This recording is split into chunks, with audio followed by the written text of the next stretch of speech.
professora Ravena Leite, né? Todos me conhecem, Ravena Leite. Sou formada em letras português e inglês, pós-graduada em docência de ensino superior, e estarei como tutora de vocês durante esse mês de maio com a disciplina de Psicologia da Educação. Assim estaremos nos comunicando através das mídias sociais, do WhatsApp e grupos, se assim surgir alguma dúvida. E vamos iniciar aqui com a introdução à Psicologia da Educação. O que é psicologia? É a ciência responsável pelo estudo dos estados e processos mentais, buscando entender o comportamento do ser humano e de suas interações. Essa psicologia é de fundamental importância na sala de aula, até para que vocês venham compreender melhor o seu aluno, porque quando a gente compreende nosso aluno, a gente consegue detectar quais os problemas de aprendizagem que ele tem.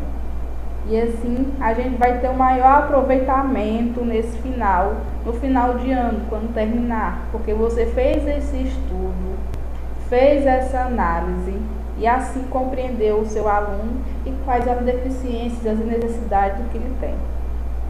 Nós temos Psicologia da Educação, que diz respeito à pesquisa teórica, onde você vai pesquisar, vai observar esse comportamento, essa dificuldade do seu aluno.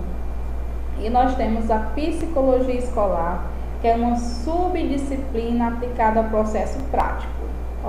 O psicólogo educacional auxilia com o diagnóstico de interferências no processo de aprendizagem e então fornece as devidas ferramentas para tratamento, ajudando ou lidando com comportamentos e desvios.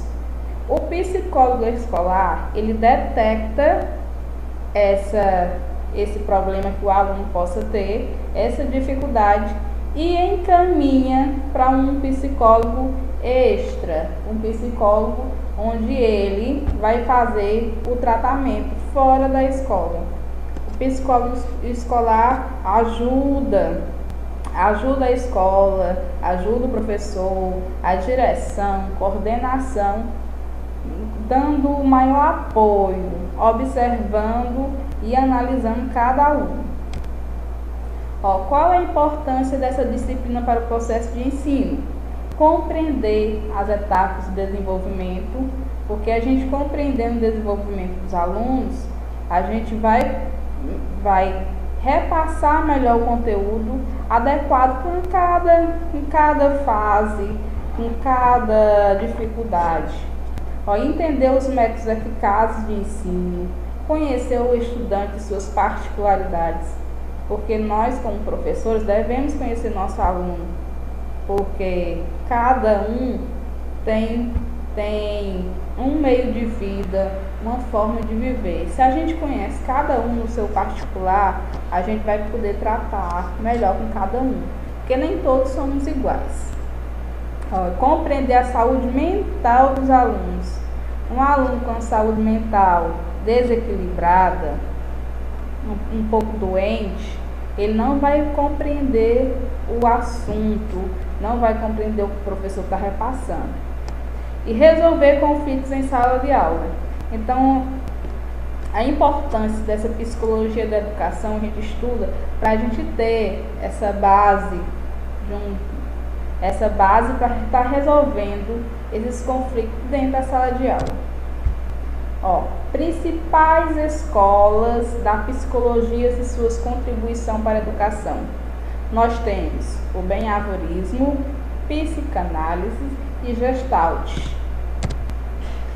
Iremos falar um pouco de cada uma. Vamos começar por behaviorismo. O behaviorismo é uma palavra de origem inglesa que se refere ao estudo do comportamento. O behaviorismo radical é uma forma de behaviorismo praticada por Skinner e adotada por outros psicólogos. Constitui-se numa interpretação filosófica de dados obtidos através de investigação sistemática do comportamento. O bem-avorista radical rejeita o mentalismo por ser materialista e acaba com o dualismo, por acreditar que o comportamento é uma função biológica do organismo vivo.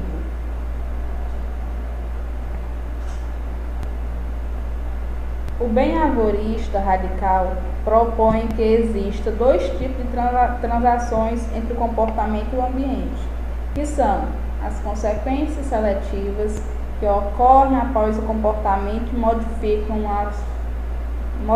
a probabilidade futura de ocorrerem comportamentos equivalentes da mesma classe.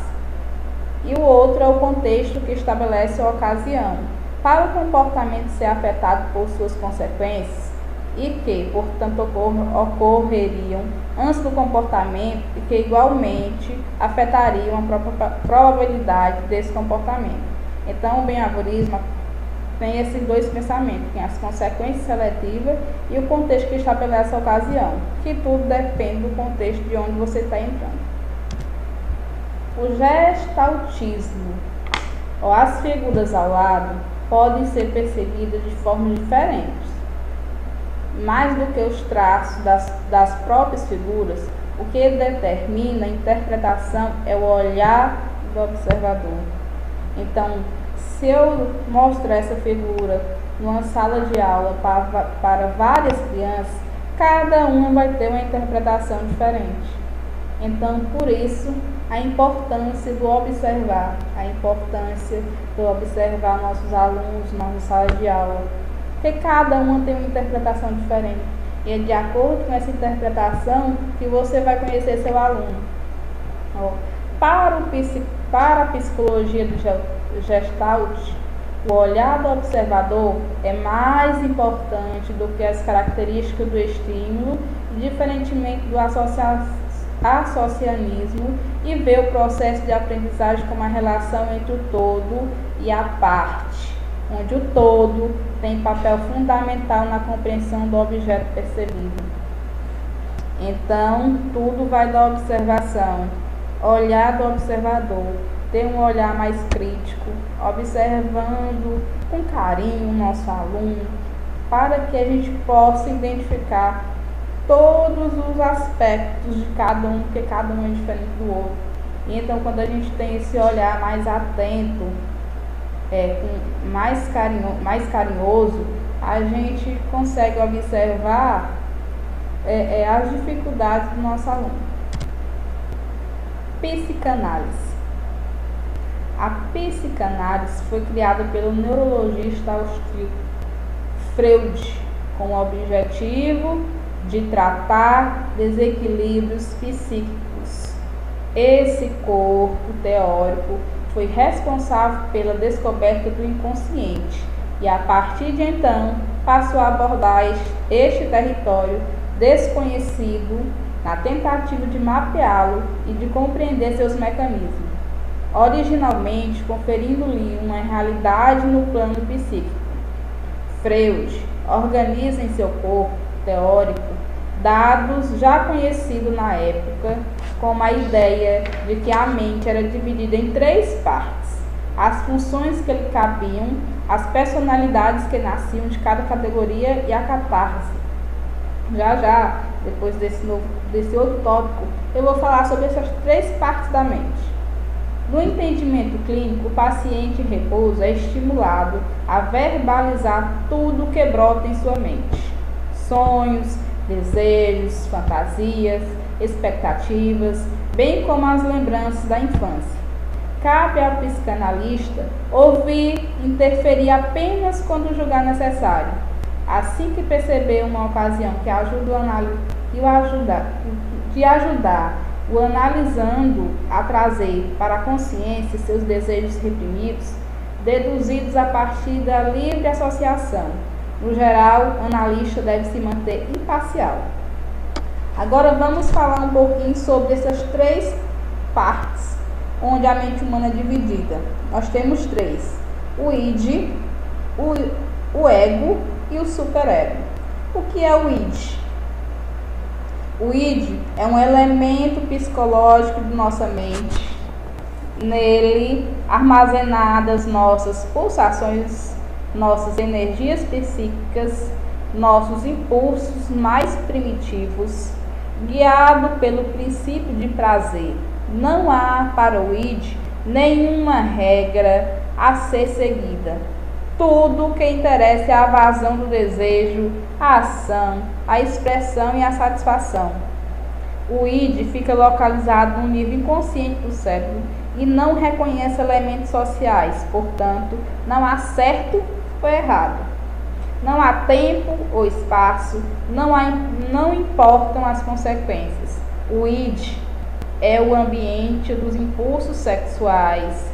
Ele está sempre buscando formas de realizar esses impulsos, ou seja, não aceita ser frustrado. Essa é a nossa mente. Já o ego seria para Freud o elemento principal entre o id, ego e superego. Ele é a nossa instância psíquica e evolui a partir do id, por isso possui elementos de inconsciência. Apesar disso, funciona principalmente a nível consciente, guiado pelo princípio de realidade. Uma das suas funções é limitar o id quando considerar seus desejos inadequados para determinado momento ou ocasião. O ego representa a mediação entre a exigência do id, as limitações do superego e a sociedade. Em última instância, a partir de um certo ponto da infância, na maioria das vezes, será o ego que tomará a decisão final. Uma pessoa que não possui o ego bem desenvolvido não poderia desenvolver também o superego. Sendo assim, seria guiado exclusivamente seus impulsos primitivos, ou seja, pelo id. Já o superego, por sua vez, é consciente e inconsciente.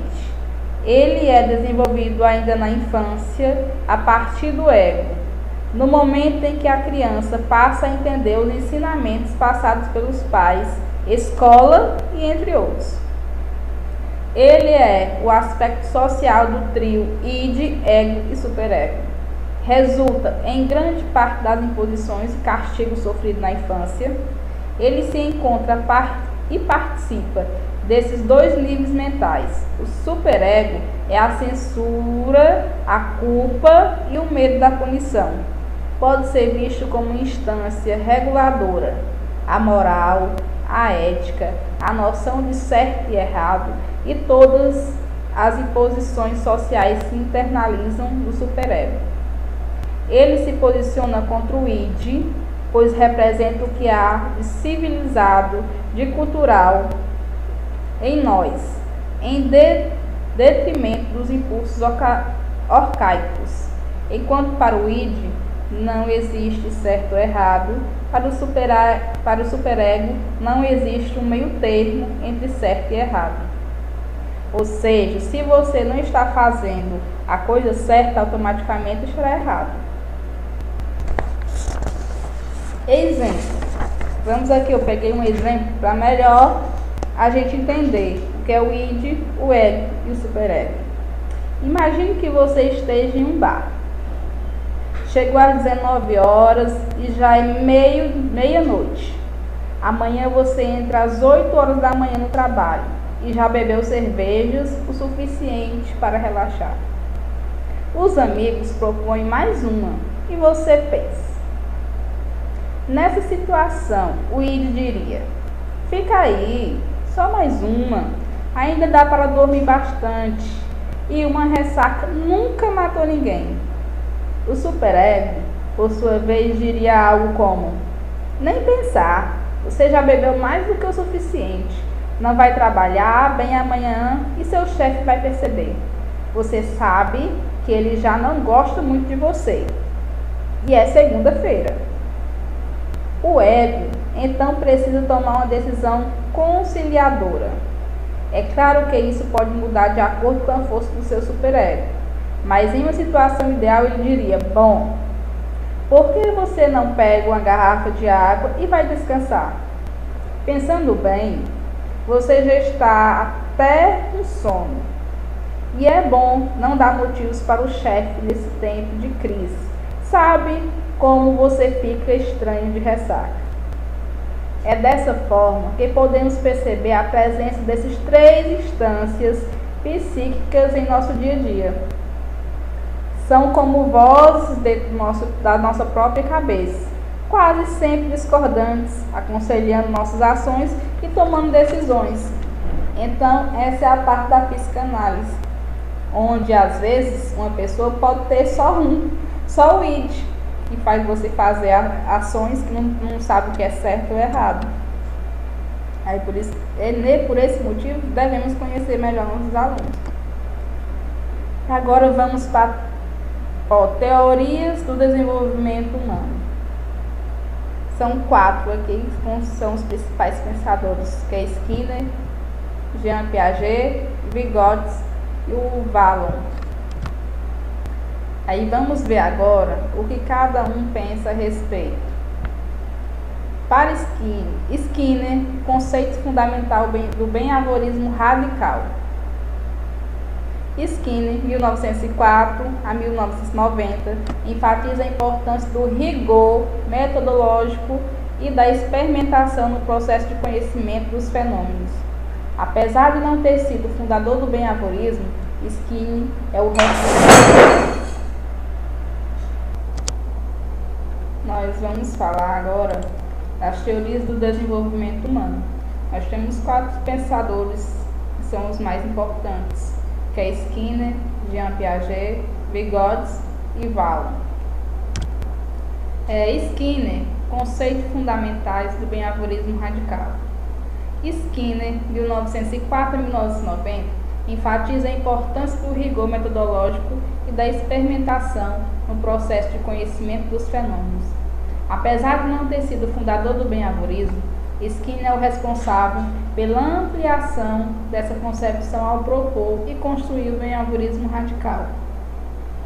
O denominado behaviorismo radical de Skinner enfatiza o comportamento humano como objeto de estudo, valorizando os comportamentos observáveis do organismo, reconhecendo a existência do comportamento encobertos como os pensamentos, sentimentos, cognições e sonhos, e etc., denominando-os como eventos que ocorrem por debaixo da pele humana.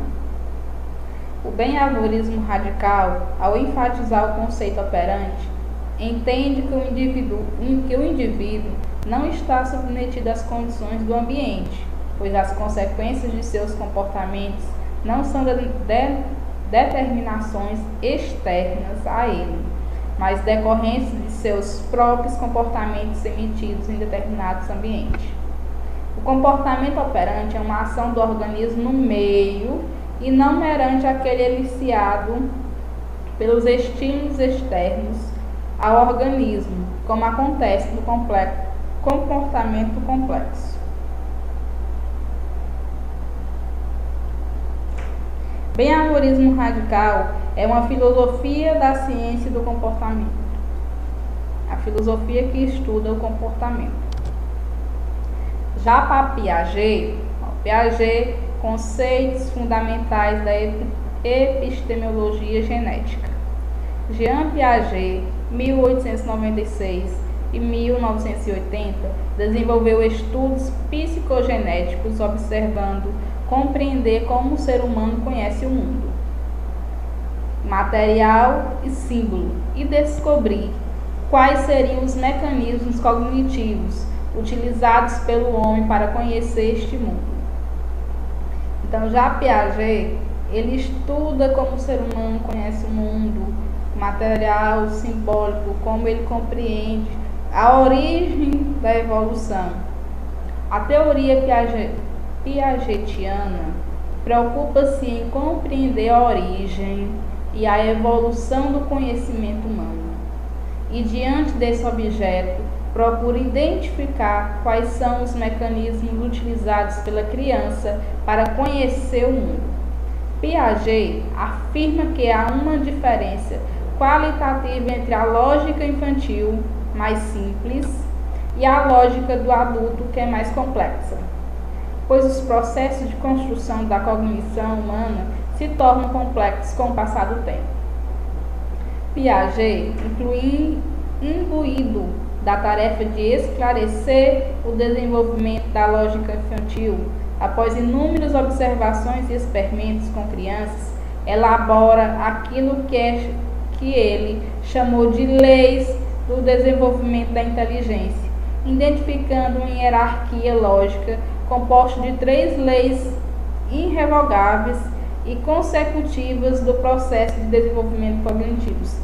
A gente agora vai ver as 3 leis que Piaget desenvolveu. A primeira lei, que é a lei da conservação da matéria, aproximadamente entre 5 e 7 anos de idade.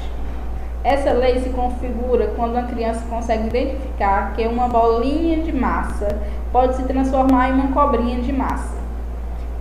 E a matéria, que é a massa, continua a mesma. Apesar da mudança da forma, a conservação da matéria ocorre quando a criança reconhece que bolinha e cobrinha são apenas objetos com formas diferentes, oriundos da mesma matéria que a massa. É por isso que hoje a pedagogia utiliza muito esse material na educação infantil. Segunda lei, lei da conservação do peso, aproximadamente entre 7 e 9 anos de idade. Essa lei se configura quando a criança consegue identificar que uma bolinha de massa tem o mesmo peso da cobrinha de massa, apenas de terem forma diferente. Ele já consegue identificar que é uma massa, como vamos supor a massa de modelar, eu vou fazer com a mesma quantidade uma bolinha e com a mesma quantidade de massa eu vou fazer a cobra. Então eles vão identificar que são objetos diferentes, mas com o mesmo peso. Terceira lei, lei da conservação do volume, aproximadamente entre 9 e 11 anos de idade. Essa lei se configura quando a criança consegue identificar que a bolinha de massa tem o mesmo volume da cobrinha de massa. Compreende as diferentes formas que pode assumir com a mesma matéria, que é a massa. Já Vygotsky, conceitos fundamentais da psicologia histórico-cultural. A teoria vygotskiana enfatiza a origem histórico-social do psiquismo humano e dos conceitos fundamentais. É a historicidade. O tempo histórico é determinado na construção do psiquismo, tempo esse que não pode ser reconhecido meramente como duração, que possibilitaria a maturação das estruturas psíquicas do homem, mas como tempo histórico, ou seja, vivido por cada ser humano durante sua existência. Uma segunda construção conceitual importante da teoria vygotskiana defende que os fenômenos psíquicos, tendo origem social, não podem ser reconhecidos como naturais, dados pela natureza humana, e tampouco como eternos e imutáveis. É preciso reconhecer o desenvolvimento histórico do psiquismo humano e sua relação intrínseca com a vida e com as atividades sociais dos homens, uma vez que sem o processo de transmissão dos resultados do desenvolvimento social e histórico da humanidade, pela via do trabalho educativo, torna-se impossível o processo histórico do homem e da sociedade. Uma terceira conceituação vygotskiana se refere ao caráter mediatizado do psiquismo, em que o homem deve ser compreendido na interação com o mundo à sua volta. Interação esta mediatizada pelos objetos criados pelos próprios homens, dentre eles o signo, que possibilita o desenvolvimento das funções psicológicas superiores. Então, cada um tem seu ponto de vista sobre os conceitos humanos. Já para Vallon, Conceitos fundamentais da teoria da psicogenética. A obra valoniana representa o compromisso com a criação de uma sociedade em que o sujeito humano tem condições de se desenvolver plenamente, sendo a educação elemento fundamental nesse processo. Então, já Vallon usou a educação como fundamental no crescimento humano. Para investigar qualquer aspecto da realidade, deve-se realizar a análise genética do objeto de estudo, investigando sua formação e transformações. É importante salientar que um dos recursos mais utilizados e defendidos por Vallon é a observação, uma vez que o autor compreende que observar é evidentemente registrar o que pode ser constatado, mas registrar é constatar, é também analisar, ordenar o real em fórmulas, é instalá-lo de perguntas. É a observação que permite colocar problemas, mas são os problemas colocados que tornam possível a observação. E depois, a gente falou lá no começo da observação na sala de aula, e é com essa observação a gente detecta os problemas. Com essa observação você vai ter todos os problemas da sala de aula, mas com essa observação você vai atrás de resolver para solucionar esses problemas. Agora a gente vai falar sobre as concepções de desenvolvimento de práticas pedagógicas. Práticas pedagógicas como promover a aprendizagem de adolescentes do século XXI. Diagnóstico com os alunos. O que é isso? É saber quais são os interesses, desejos e necessidades dos estudantes. Quando a gente liga para essa parte, quando a gente quer saber quais os interesses de cada estudante, em cada faixa etária, você tem como desenvolver sua atividade dentro da sala de aula bem melhor. Referências em práticas pedagógicas. Aprendizagem contemporânea. Planejar e implementar práticas pedagógicas a partir dos interesses dos adolescentes, das necessidades do século XXI. Hoje em dia, os nossos adolescentes são voltados muito para a era digital. Então, o professor tem que estar qualificado nessa parte. Hoje em dia, a maioria dos alunos do ensino fundamental sabe mexer mais no celular ou no computador do que próprios professores. E a gente não tem como mais tirar esse celular das mãos dos alunos. Temos que inovar nossas práticas pedagógicas para implantar essa tecnologia dentro da nossa sala de aula. Aprendizagem compartilhada. Estimular a prática da aprendizagem de pares. Resignificação do erro. Erro é necessário no processo. Errando, você aprende. Então, se você não erra, você não vai aprender. Você vai ser sempre o mesmo. Todos nós temos o direito de errar, e errando, você aprende. Reconhecimento. Reconhecer e celebrar as boas atitudes e conquistas. Estímulo docente. Criar um ambiente favorável à escuta, pesquisa, formação e criação.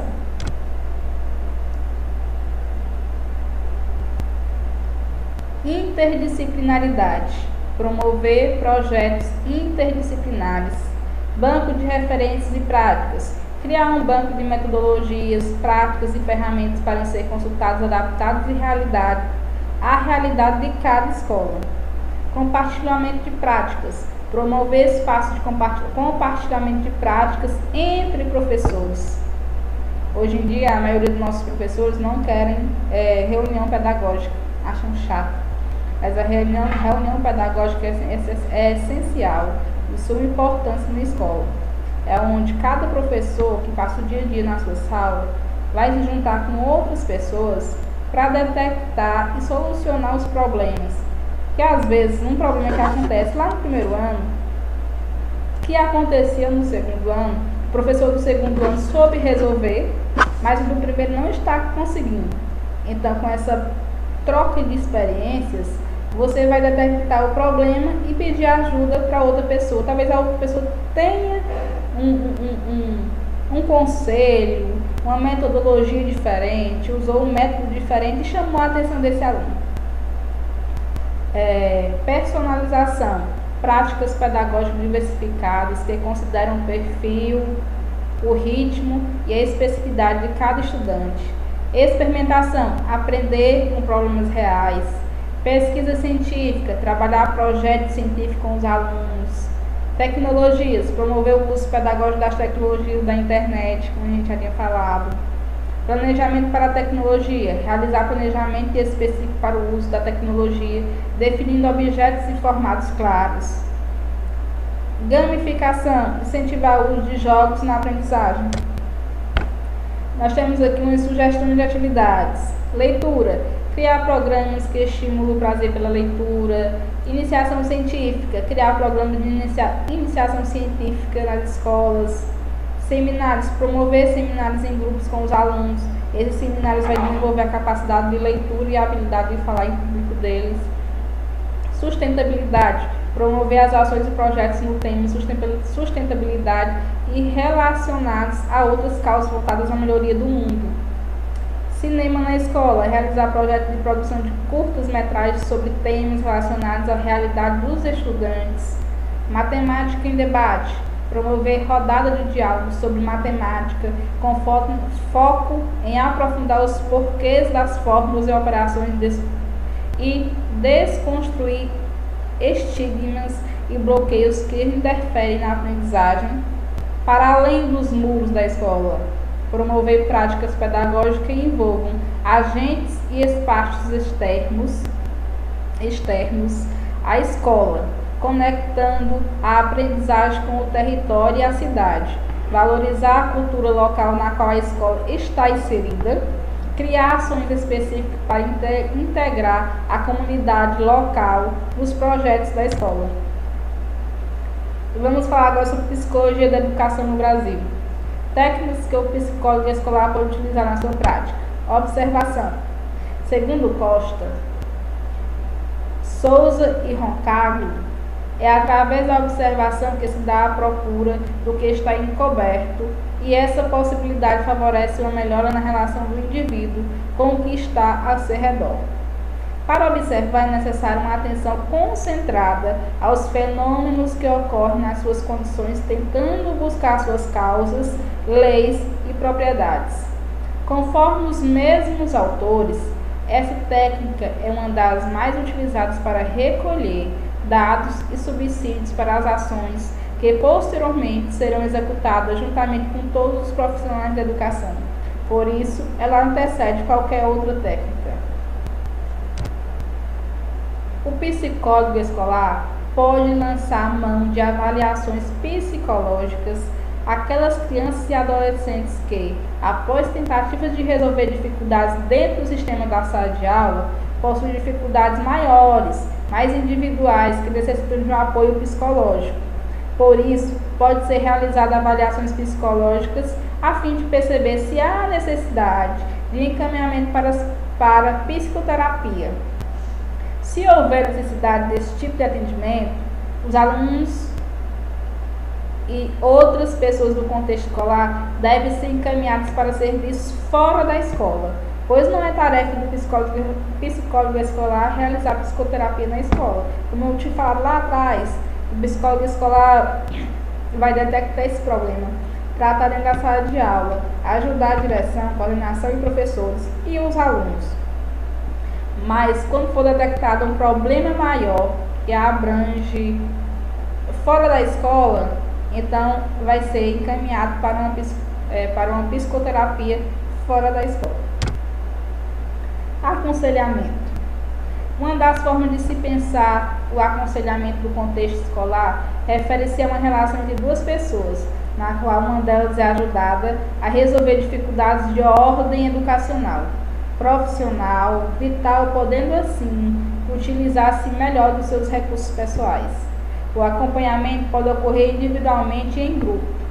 Por exemplo, no contexto da escola, pode haver um grupo de aconselhamento com professores, alunos ou pais, quando houver demanda em comum.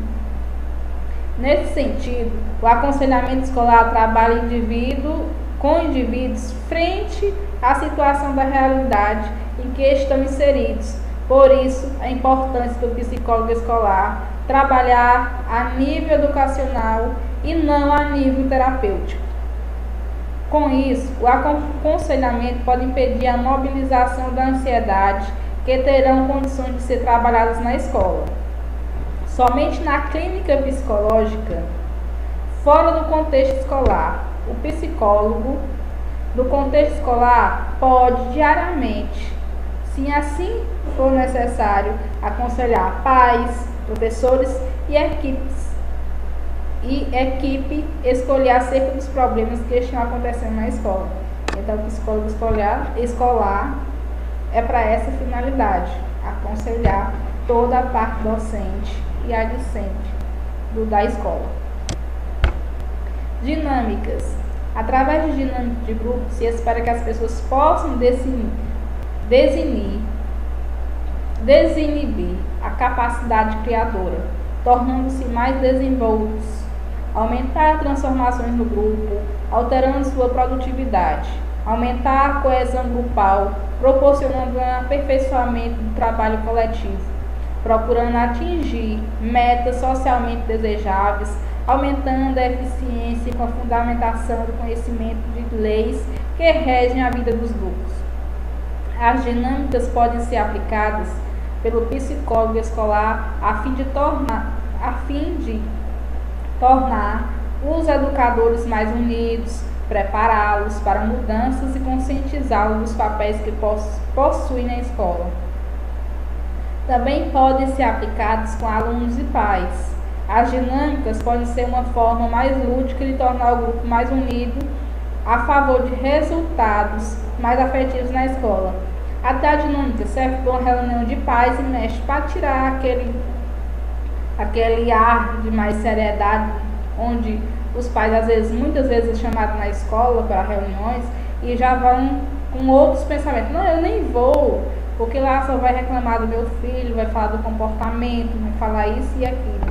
E a reunião de pais e mestres não é para essa finalidade de estar falando sobre comportamento, é de estar expondo os problemas entre família e escola, os problemas dos alunos, dos filhos desses pais, para que a família e a escola andem junto para solucionar e assim ter uma melhor aprendizagem.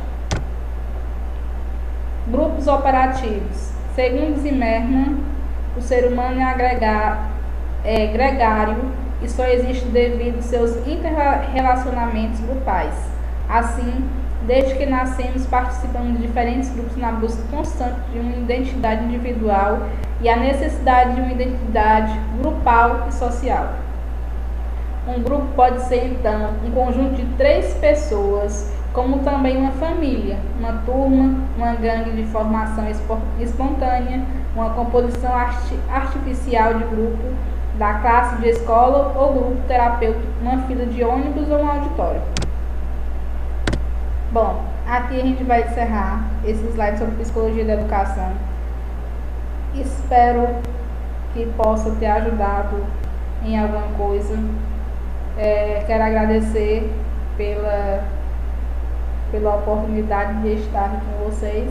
Espero que tenha servido. Qualquer coisa estarei à disposição e muito obrigada.